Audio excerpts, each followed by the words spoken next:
I am the Tofu Golem. Please enjoy the video. You begin by confirming prerequisites: an iPad compatible with CarPlay mode or a certified adapter, up-to-date iPad OS, and a good Lightning or USB-C cable. Plug the cable into the iPad and the CarPlay adapter or car USB port while Wi-Fi and Bluetooth are on.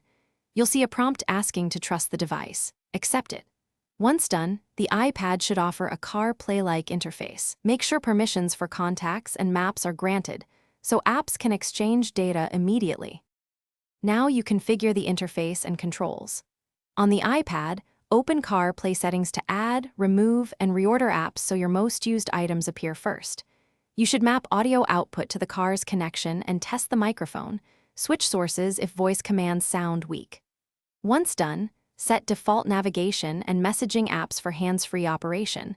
This reduces prompts while driving. Make sure Do Not Disturb while driving is active so notifications remain minimal, improving focus and safety while you use CarPlay.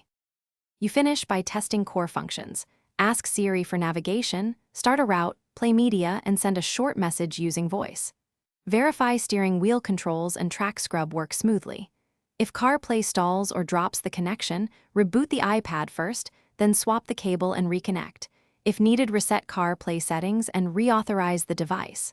One key troubleshooting tip: if voice or app loading issues persist, update iPad OS and adapter firmware, because most connection problems resolve with the latest software and a fresh restart.